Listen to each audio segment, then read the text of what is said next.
Hey everyone, welcome back to Film Talk, a podcast where two gals talk film, television, and everything in between the reels. I'm your host, Eliana Melendez, and I'm joined here today by my ever so lovely co-host, Miss Josie Melendez. Josie, how are you on this fine day? Hello. I'm excited. Are you excited? This is a Tired but far, excited. mood. This is gonna be a far more fun episode than the last one. I'd like to think. We're in a better mood. For a moment I was like, what was the last one? The Last of Us. It happened to me. It happened to me again today where someone was talking about Guardians of Disney has released a lot of things since Black Panther Wakanda Forever, and I was like, what? And they were like, Guardians of the Galaxy 3, and I'm like, oh my god, right, that was a thing. I genuinely I try to block it out of my head and then it comes back because I see I went to box lunch Mhm. and I went to a box lunch for the first time this yesterday. weekend they're cute. Yeah. It's a bougie hot topic. Yeah, we were trying to find Miguel O'Hara stuff because I really want to find Miguel O'Hara stuff because I'm excited for Miguel O'Hara. We're excited for Oscar Isaac as Miguel O'Hara. Miguel O'Hara. Yeah. And there were Funkos and everything, but nothing with Spider-Man 2099. I gotta check on my end then, just in case. I didn't see anything Spider-Verse related in Hot Topic or Box Lunch. So we went to Box Lunch and Hot Topic, and they had, this is for all you people trying to find the good stuff. Everyone's Googling. There's already Spider-Verse merch at Box Lunch and Hot Topic, but again, we didn't find any Funkos or any Funko keychains of Miguel O'Hara. There were shirts, but they weren't giving. Yeah, it tends to be like that, huh? And you know what's strange? Funko is usually pretty good at releasing their stuff early, especially I was able to get my Dungeons and Dragons Funko. I have Doric, and I got Mhm. her at Hot Topic about 2 weeks before the movie came out. And they had all the characters, and I said, Marvel, I'm here. the Marvel Funkos got delayed, so that's why that was a hassle for the longest time. But everything else has been They've been pretty good on time. Yeah, they've been relevantly close to release recently. It was mostly those Marvel stuff because the whole phase thing shifted, so whatever. That was yesterday. This is today. That was yesterday. This is today. Actually, let's talk about what Disney is actually releasing this week, which is The Little Mermaid, the live-action adaptation. Speaking of, Box Lunch had the cutest Little Mermaid shirt with Not sponsored. Yeah, so Chloe Halle's Little Mermaid, but they were also not Chloe Halle. Wow. Wow, I was gonna say.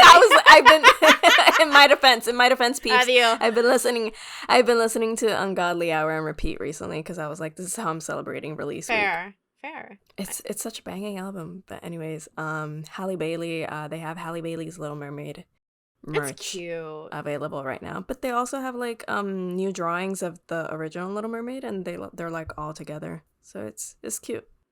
Lovely. So yeah, we are going to be talking about the I hate Wee to wee say the wee wee ha the much, talked about since the casting live action adaptation of another classic Disney princess tale, The Little Mermaid, and starring Halle Bailey and Jonah, I forgot his last name. Oh my god. Jonah Howard King. Jonah Howard King. Thank you. So Jonah Howard King, Halle Bailey, Melissa McCarthy, Javier Bardem, Daveed Diggs, and Aquafina. So pretty good cast for the most part. Originally Lin-Manuel Miranda then got cut, Axed, cut out from the fricassee, and yeah, there's been a lot of talk about this movie, and a lot of it very racist.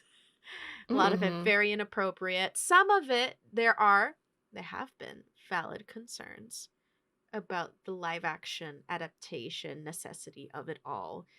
Disney cash grabbing, for the hills right now. That's a valid criticism. And I see you, and it may continue to be true. However, I think we come with good tidings, I'd like to think. Is initial thoughts, it's very charming. It's hella charming. And it's definitely not, it doesn't feel, it feels like a movie, you know? Like it doesn't feel like a soulless cash grab like the No. previous live action adaptations. They don't feel like super icky in just of its existence. Like there's Mm-hmm. actual like thought and care that's put into it that you can tell, Like, especially with the actors and their characterizations. It's just it does not reinvent the wheel, but the additions that it does make were really good and very spot on. There are so many things that are internal, not to spoil, that add to, like, they fix a lot of plot holes that you didn't realize existed in the first one. yeah. So I love that aspect of it. Yeah, I think it actually sought to enrich the story in a Mm-hmm. way that made sense and that actually added to it without overstuffing it. I will So much say substance. there is a lot of substance to it. I will say it still could have been a little shorter. I think Oh, yeah, I felt the runtime. I felt that runtime. I think if they were to improve upon this, like learn from this movie and continue going on a forward progression scale here with their live action adaptations, um they're definitely on the right track in terms of why make a live action Mm-hmm. adaptation of such a classic story. And I think it is nice to have when it is, like you're saying, actually adding substance to it, actually enriching it and making it Mm-hmm. something that still kind of actually feels fresh, without like super duper depending exclusively on the nostalgia of it all. Because there were a lot of things that actually surprised me and I thought were really like good surprises, and they made sense. I really actually do like the new songs and how it was very much a musical. There are a lot of aspects of it that made me so happy because I thought halfway through, wow, I haven't seen a good movie musical in a hot minute.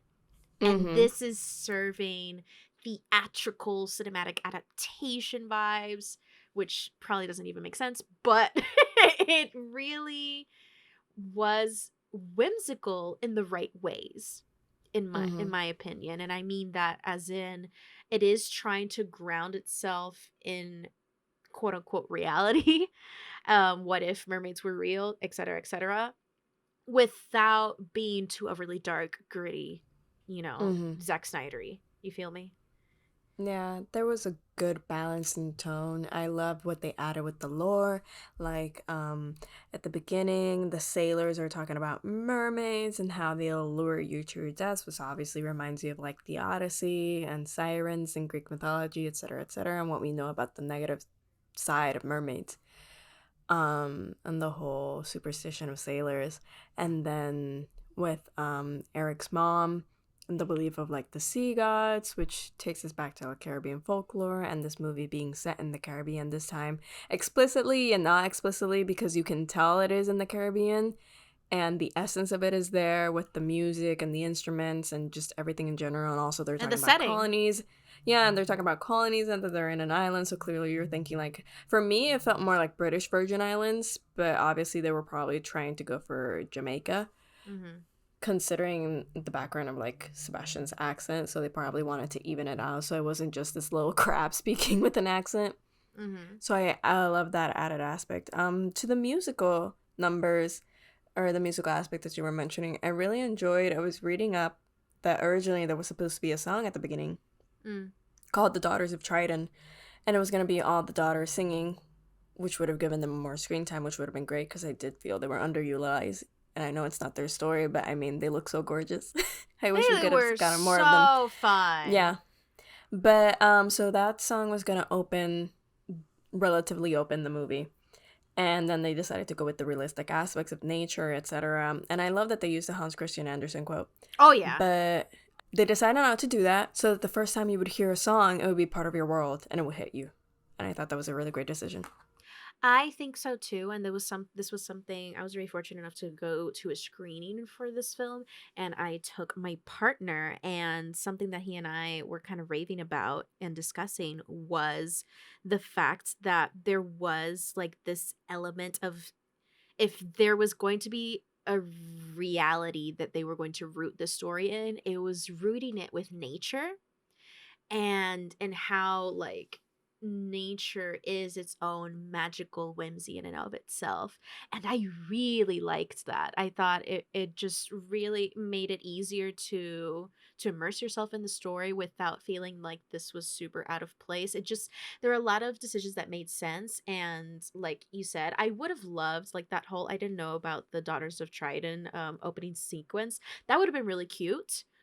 I really would love to see that maybe in like a deleted scene, but I actually don't think I would have been as impressed in the beginning had that happened Mm-hmm. versus these gorgeous shots of the waves just kind of whimsically and yet ominously Mm-hmm. crashing across the screen.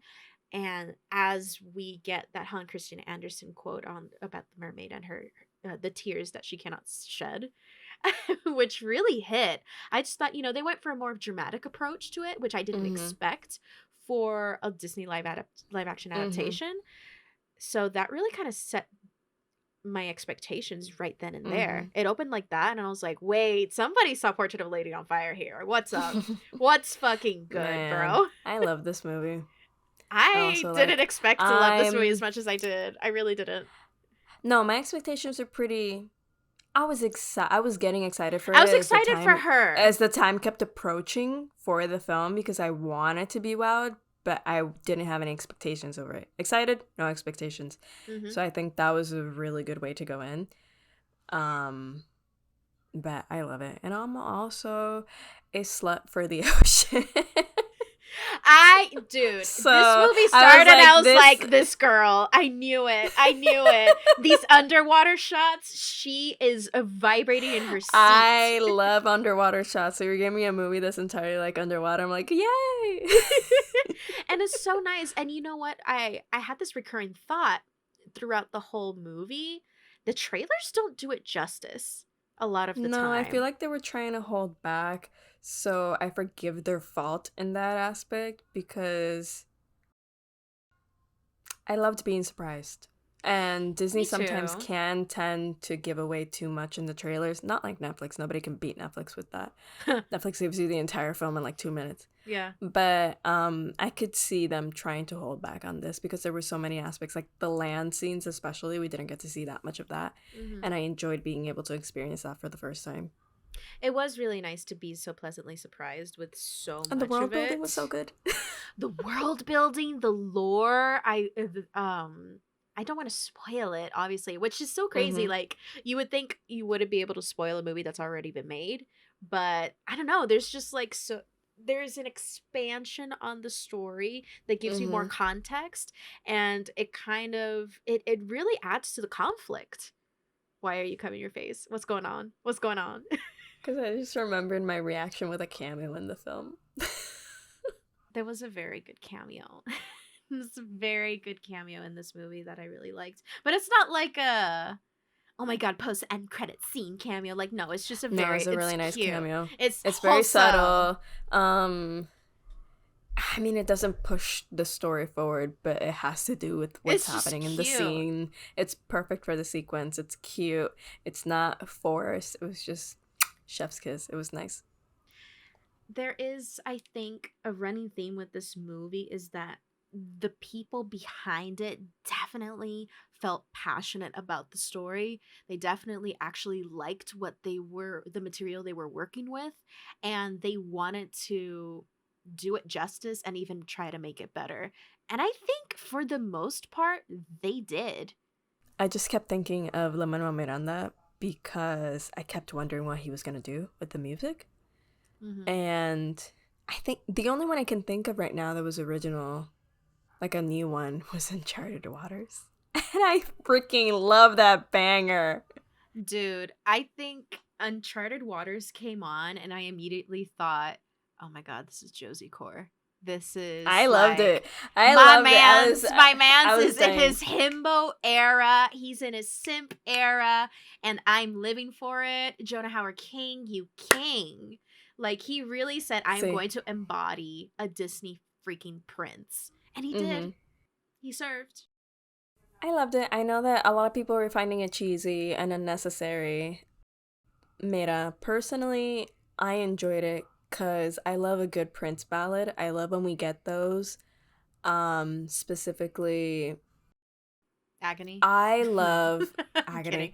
I love Eske. I loved Evermore and Beauty and the Beast. Now, I don't think the Right. Beauty and the Beast live action retelling was the best one we've gotten. No. It's not bad, but it could have been better. Could've Now, been that great. being said, Evermore, especially Josh Groban's version, I love that song. I will play it on repeat nonstop because Josh Groban is a musical god.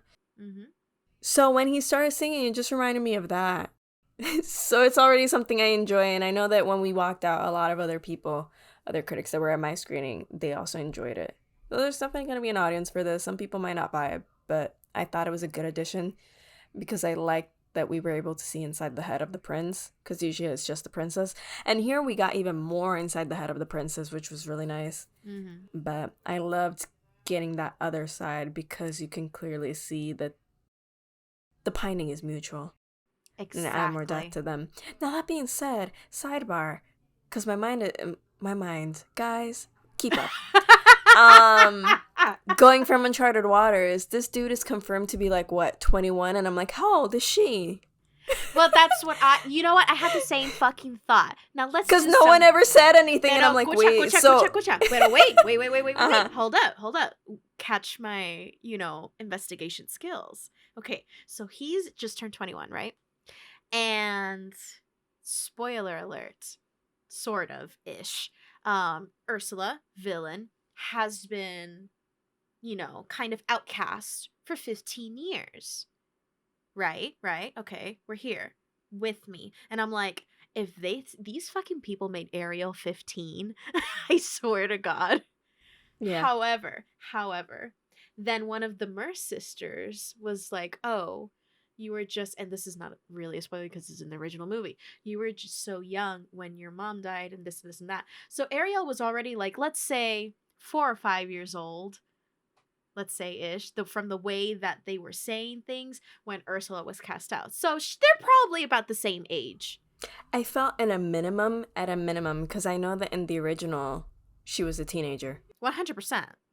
At a minimum, I felt like in this one, I love how we got so serious about this, but it kept going in my head because when they said 21, I'm like, excuse me, how old is this woman? But it's valid. I know. I think at a minimum, 18. 100%. I think she's like probably 18, 19.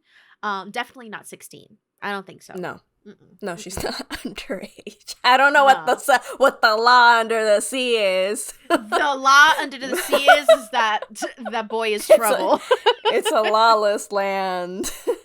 Jesus. But yeah, but you know what? My mind was there too. You know what? I feel because we all hear 21. No, I remember we were talking about it afterwards, and I was like, is no one else thinking it? Because I just heard 21 I was immediately. Concerned. Immediately I went boop boop boop. Whoop, whoop, whoop. Whoop, whoop. That's the sound of the police.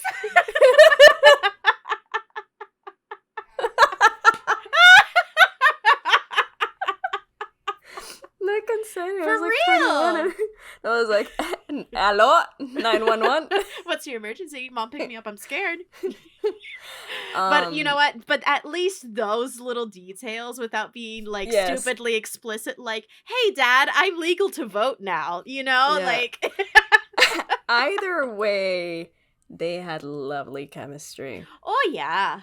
Oh, absolutely. I think my favorite part, people get excited, kiss the girl. Kiss the girl is so I started crying. Phenomenal. There were a lot of times throughout the movie where I wanted to cry, but I was watching this with people I had just met for the first time in person. I was like, they know me from Twitter, but I want them to think I'm cool. Says the lady who would wipe her snotty tears at Cannes with a French movie. I trust you. Have confidence. But that's what I'm saying. That's what I'm saying. Have some confidence. Okay, React. that's more the Leo and me or whatever. I don't like crying in front of people. I don't like people seeing me, but I don't like no one's looking at you during vulnerable. A movie. But no one's looking at you. Whenever I made a huge gesture, they would laugh, and I'm like, I am expressive. Either way, I didn't want to cry in front of an audience, but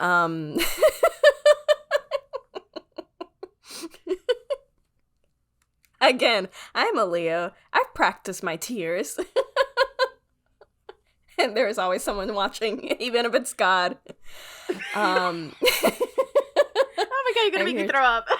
I'm here to entertain. Anyways, so there were various moments where my eyes teared up, but I was like, I will not cry in public. God damn it. But Kiss the Girl happened, and I just got emotional, and I let the tears run free because it was just such a nice sight.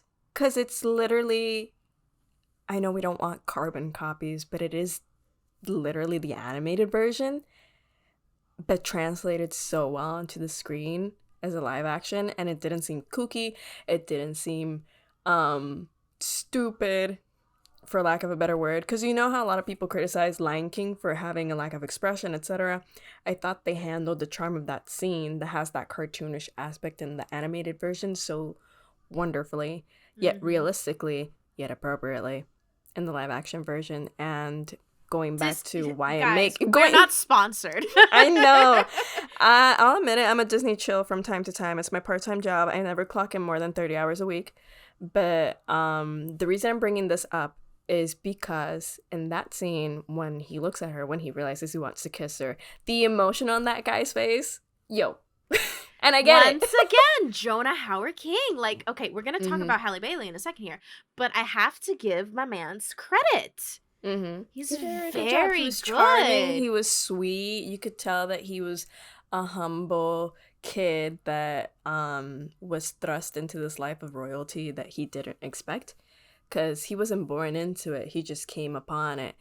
And I love that they did that, because in the original film, he was like a prince by birth.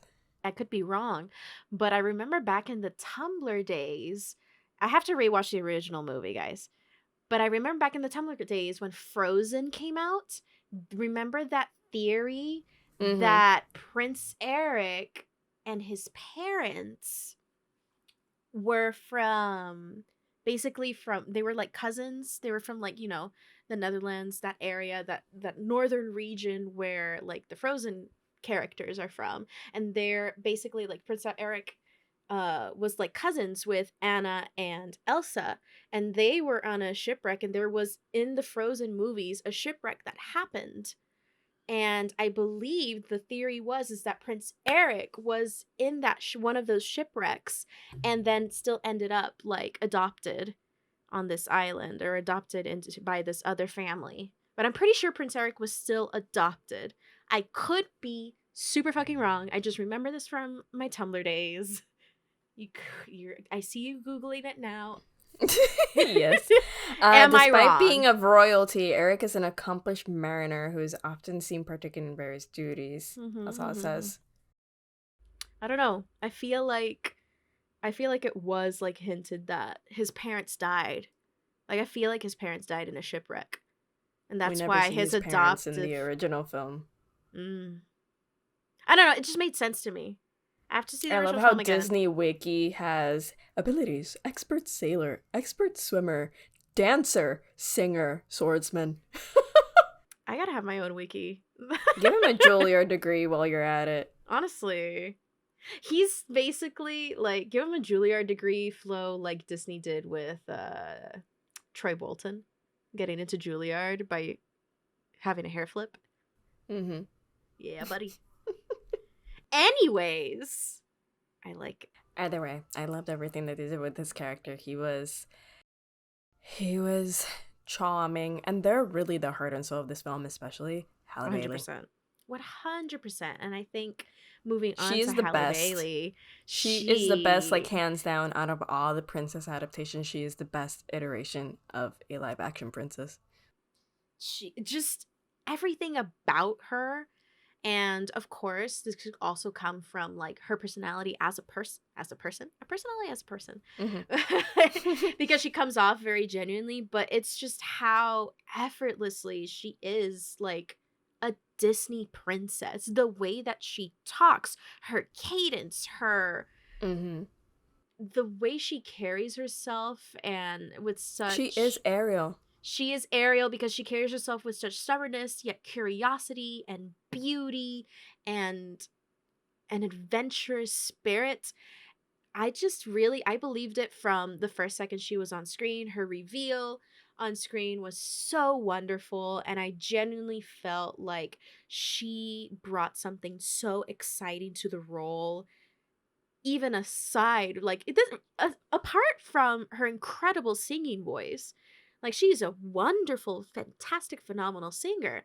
Even aside from that, I thought, like, her performance was really what cinched the deal for me, because I Mm-hmm. actually loved watching her on screen even when she wasn't singing. And I don't think anybody else could have done that. I genuinely think this was a perfect, perfect casting. Oh yeah. And if you have an issue with it, I'm sorry to say, you got some soul searching to do, hun. Yeah. I love that she was literally the first person that went to, like, that they saw at the audition, and then they were like, yeah, because it's true. It's not gonna get better than that. No, if they hadn't chosen her, they would have been big dum-dums. Dum-dums indeed. And I just don't think that the movie would have shined as much as it did now with her at the realm. Speaking of big dum-dums, the characters, the animal characters specifically, Oh boy. they all look soulless in their posters. They do. But They really I will do. say, the love, I adopted Flounder. He is my child, and if anyone hurts him, I will murder everyone. I It's wanted more really Flounder. sweet. And it was literally, listen, I still felt the same way I did about the animation of the character, but Jacob Tremblay, Jacob Trembley's voice acting as freaking Flounder was so sweet. Like, I jumped so many times when the shark attack happens. Oh yeah. Because I was like, save my boy! Save my boy! No, I really like how they had us on the edge of our seats for shit that we knew was gonna end up all right, but it was still riveting. I was still engaged. It's one of those films that just sucks you in. There were so many moments where I had little jump scares because I was so invested, and then, like, there's one moment where she's going into Ursula's cave, as she does in the film, in the animated version, and then one of the little geysers, like, erupts, and I jumped in my seat because I was like, what the? Yeah. It was I can't so imagine this easy shit in to 40X. Yeah, it was so easy to be immersed in this film. Really quick before we jump into Ursula, obviously. Daveed Diggs as Sebastian the Crab. I really liked it. I thought he did a great job. He was definitely one of the standouts of the film, and a lot of people are praising his performance for a good reason, because it was genuinely a very good performance. Now, I will say, It fit. yeah, there was something that we started talking about after the screening that has stayed with me, where he was the comedic relief, and a lot of people were laughing at a lot of his scenes. But then you start to wonder if they were laughing because it was funny or because of his accent. And that bothered me. I get it, because it is like that character already has an accent in the first movie, so I'm not saying he shouldn't have had an accent. I know, but I'm like, if you're already, the whole thing about these live action iterations is fixing things. That's what they want to do. They want to improve in the material to make it more adequate for the time. Blah, blah, blah, blah, blah, blah, blah, blah. Why are you still keeping the accent? But then they tried to even it out by having more people have the accent.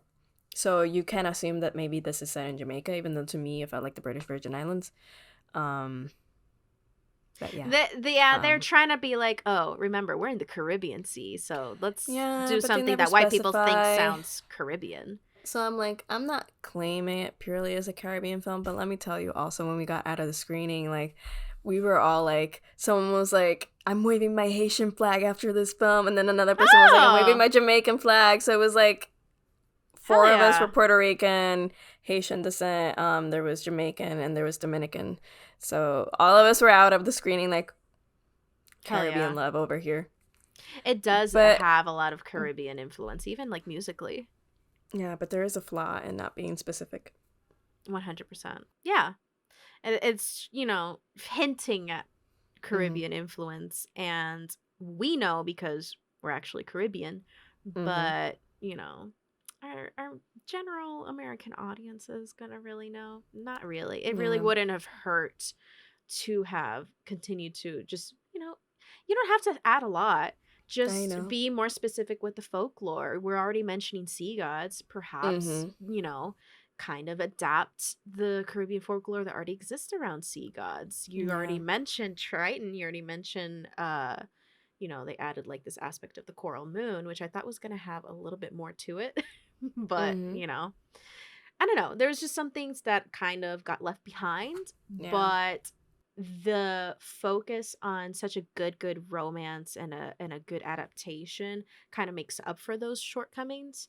So once again, definitely has a lot of good. It's not a perfect Mm-hmm. movie, but wow, I was definitely impressed for a Yeah. lot of it. So that was my biggest quarrel with David Diggs. Either way, I enjoyed his scenes because everyone, I feel for him.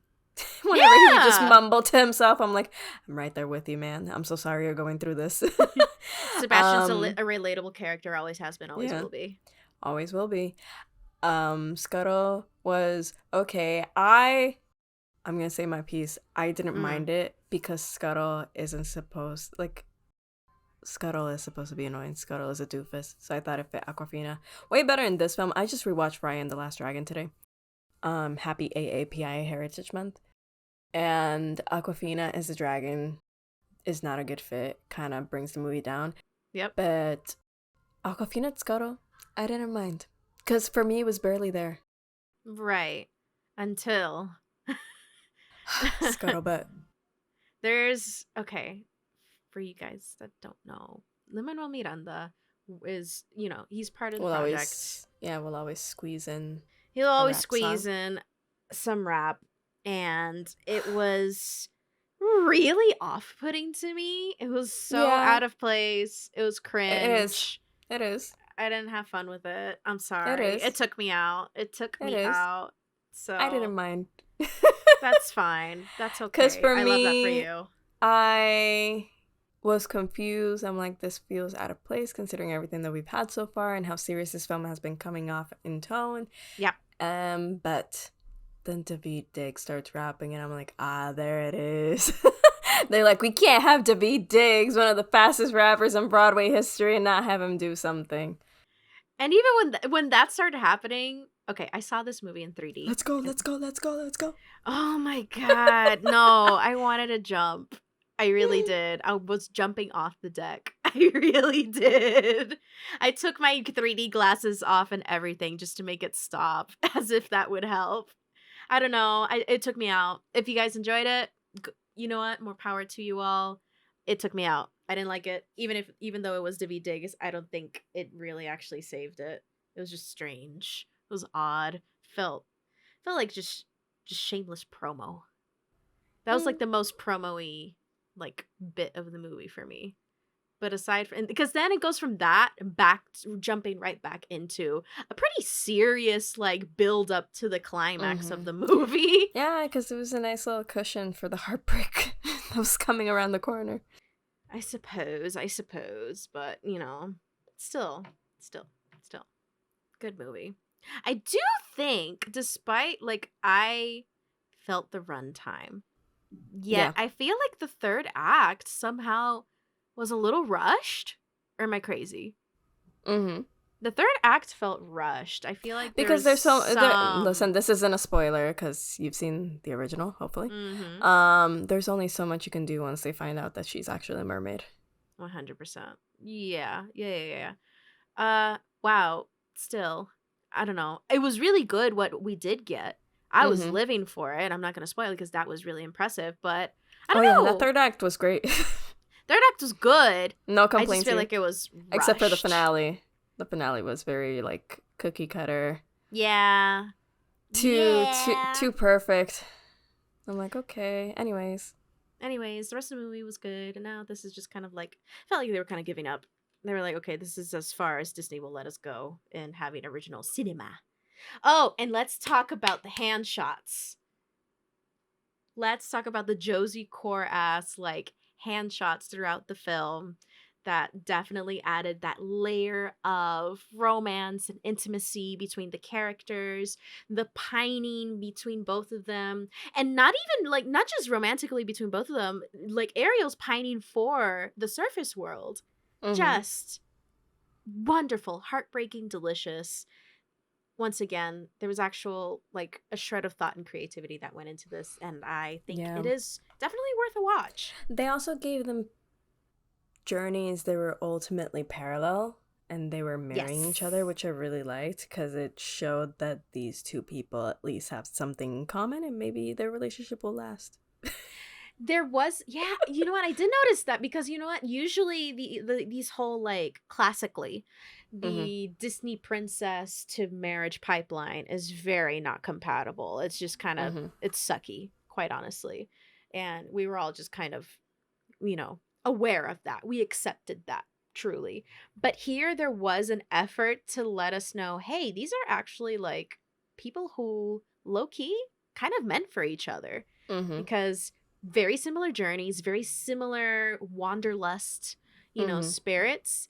They had very similar dreams. And I think, I don't know, I give them, I mean, Ariel was, or still is, I don't know, is like the only Disney princess to have a kid. Yes, she Like, is the only mother. she is the only mother. And you know what? She was Mother is mother. mothering. Mother is mothering. And I liked that. I really liked how healthy the portrayal of their relationship was to me. Mm-hmm. Genuinely. It wasn't like a overnight, let's get married because I thought you were cute, you know? Mm-hmm. It wasn't that. There Oh. was actual chemistry and compatibility and love, quite Mm-hmm. honestly, because it wasn't just oh, what's the word? It wasn't just a fixation because Mm-hmm. Ariel kind of course, is a very immature, you know, sheltered character. Mm-hmm. Naturally, she's gonna have that initial fixation because oh my god, human, oh my god, guy, super cute, yada yada, and then she starts to mature, she starts to flourish, she starts to explore, as well as Prince Eric, and Especially I because think it worked here out. her fixation is because she hears him talking. Not simply because she sees him and she's like, oh, cute. Here they actually put words to his mouth that resonate with how she's feeling inside. Mm-hmm. So it's like, And oh, someone out there that feels like me and might understand me. mm-hmm. And like she was trying to tell her father, who was empathetic, kind, caring, like she was really falling in love with genuine traits that people should look for, I think, in a partner. And you know, Mm-hmm. not to get super like couples therapy here, but but I think at least for the kids out there these days, I think having a bit of a healthier portrayal of love and falling in love, Mm-hmm. without being obviously, you know, you can be really in your face about this. Yes. It was subtle. I felt natural. Like today during lunch, we were talking about how a lot of people, okay, y'all might have seen it already because a lot of critics have been talking about it. I'm sorry, this is how you're finding out. But during Poor Unfortunate Souls, they took out a line about body language. And a lot of people were upset about that. But then if you Sure. think about it, while it's fun in the cartoon, there is a positive side to taking it out because the entire thing that you're leading young femmes specifically to believe is that all they need to catch the attention of a man is the way they look. And that is how a Right. lot of us were raised, even if it were they were ironic or unironic. A lot of people do grow up with that idea in their head that like people obviously it's changed since we were younger, but that was literally how it was before. Like people don't care what you have to say, like nobody likes a girl with a Yeah. big brain, blah blah blah blah blah. Mm-hmm. No thoughts, just vibes and titties. Yeah, so it's nice that like you didn't have to take it out. It's not harmful on a grand scale. Like we could talk about this all day, like you know the damage that it could do to a young person's psyche, but it doesn't add or take anything away from the scene, so I didn't mind it not being there. Neither did I, quite honestly. I think the essence and gusto of Poor Unfortunate Souls and Melissa McCarthy performing as Ursula in Poor Unfortunate Souls more than made up for it. I didn't even notice it missing until like I saw Mm-hmm. like on Twitter afterwards, like, oh my god, it's missing. And I'm like, oh, you know, You know what she I? was so good in it that I Mm-hmm. didn't even think about it. I really You know what didn't. I noticed immediately? What? The lyrics in "Kiss the Girl" changing. Really? What changed? Cause Kiss the Girl for me has always felt a little rapey. Mm. And Okay. here they specified ask her, like they specified consent this time Right. around. I can't Right. remember the lyric change, like specifically the lyrics that changed, but when I was listening to it, I was like, oh, Sebastian is suggesting to him that he should ask her, hey, like, can I kiss you? Mm-hmm. And I was Mm-hmm. like, Mm-hmm. I don't. You know what? That's fair. I don't know. because when I think it's been so long since I've heard "Kiss the Girl," but I like used honestly, to I no, believe it's that. that I used to play the Disney station on Pandora all the time, and as I grew up, whenever I listened to Kiss the Girl, I would be like, as we've prioritized consent as a society, I started realizing that the lyrics of this song didn't match with how we were evolving as a society when it comes to consensual relationships. And I was like, huh, interesting. How are they going to handle this in the live action? And I couldn't remember specifically the lyrics of the old song, but I immediately knew, like, oh, something's changed here. Mm. Yeah, it just felt very sweet and very genuine. Once again, not spoiling too much, but the way that Sebastian, especially as a character, handled that and was just using, like, he even says, like, oh, using the power of suggestion with the sound of nature. And it was so funny. It was so cute and just genuinely, like, trying to accomplish the mission in a wholesome, healthy way. What you laughing about? Sebastian is so good in this movie. I died. I love him. I put my head between my knees because I doubled over laughing when he's in a conch shell and she picks it up and he just goes, "Hey, girl." Yeah. Man, there's a lot of good moments in this movie. I'm excited. Guys, if there's anything you're gonna get from this, is that it's fun. It's fun. You're gonna It's have a good time. I'm extremely seeing it again. fun. I'm seeing it again this week. I want to see it again too. Will you wait for me? Yes, Okay, let's go see it I'll again. see it for a third time. Oh, está diva. I already got tickets for this week. There's nothing I can do because Bueno, that's fine. That's okay. Yes, Aiko H Brights from Twitter hasn't seen it. They're staying with us, so we're gonna see it this week. Bueno. But Are you gonna see it in 3D IMAX? No. It's really good. You know what? And I'm gonna say this: if you are a fan of 3D, or perhaps are a little skeptical of 3D, but you liked the 3D on Avatar, Way of Water, the 3D for Little Mermaid is really freaking good. It's really crisp. It didn't make me dizzy. It didn't take me out of it. I really liked it. I was very surprised. I have glasses too, but have you seen the new 3D glasses? They're like scuba diving goggles. They're huge. No. I know that when I went to see grande. Avatar, they hooked onto my glasses, like they held on because they were thick enough that they held on to my actual glasses, so that was okay. But anyways, real quick before we go, because I feel like this has gone on longer, and I hope that the people that have stayed with us, thank you. Melissa McCarthy was good. I thought she was phenomenal. I have no notes. Quite honestly, I think she's really good. She was funny. She embodied the character. She was funny. I think her singing voice was very impressive as well. It just gave the right amount of, like, you know, singing chops without losing personality. She kept the personality to the character while she was singing. I just wanted to, all I kept thinking was, I would love to see her audition tape. That would be fun. Maybe they'll upload it to Disney Plus. This movie's probably going to be on Disney Plus, like in the, you know, after June, probably. It's already being advertised on Disney Plus. Like, you can click on it, but it just says it's going to be in theaters. So either way, they're prepping. Yeah, but I do feel like it is, and I guess I'll close as kind of like my final thoughts on it. I feel like, though it is a live action adaptation, it does have a very Disney classic quality to it. Oh, totally. And in its own right, that I think makes it worth the watch. It is just endlessly charming. It has a very carefully thought out cast. It's wonderfully musical, and it's romantic, and it has just such good chemistry, not only between the two, like, romantic interests, but between most of the main characters, I think they all bounce off of each other really well. Halle Bailey, a marvel. What was the word that you used? A revelation. A revelation. No, A Halle Bailey. revelation. Halle Bailey is a revelation. She is the heart and soul of this film, accompanied by wonderful performance by a cast all around. It is a wonderful addition to the story while still honoring the original.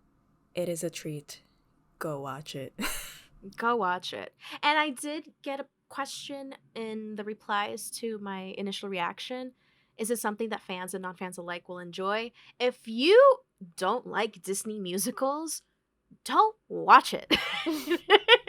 If you're not a Disney fan, or if you're not a fan of Little Mermaid, don't watch it because it's a Little Mermaid movie. It remains a Little Mermaid Disney princess musical film, and if you don't already vibe with that, there really is not anything else that's going to convince you to like this one. But if you are a fan, even if you are a fan who's been on the fence about it, because it's very a valid criticism of, we already have an animated film, why do we need a live action adaptation? Still a valid criticism. However, I think there is something to be gained from this that is worth giving it a chance. I can genuinely recommend it. Oui, oui. Oui, oui, ha, ha. Oui, Where oui, can ha, they find ha. you? Where can they find you, Miss Josie? You can find me at the Josie Marie on Twitter and Letterboxd. You can find me at Captain Melendez on Twitter and Letterboxd. Big shout out to the Box Lodge employees that I met the other night before watching this movie. I don't remember you guys' names, but you were super sweet, and I was letting them know what you thought of the movie because they were like, I hope it's good. Yes, I let them know what you thought. I was like, I'm watching it tomorrow. And they were like, oh my God, let us know. Just pass by the store and give us a nod to let us know if it's good. So here I am letting you know it's freaking great. Go watch it. Definitely also subscribe to Film Talk here on YouTube. Turn on the notifications bell to be notified every time we upload an episode. If you aren't watching us or listening on YouTube, you can also follow on Spotify, Apple Podcasts, and wherever else you listen to your favorite podcast, and I hope Film Talk is one of them. Yeah, check it out. Stay tuned. Comment below if you already saw it, what you thought, if you're looking forward to it, and definitely take advantage. Take the whole family. Go alone. Take a date. Have fun. Have fun with it. Don't. I'm not drinking the haterade on this one, guys. I'm really not. No. Que viva el Caribe. Que viva el Caribe. Have a lovely day. Bye.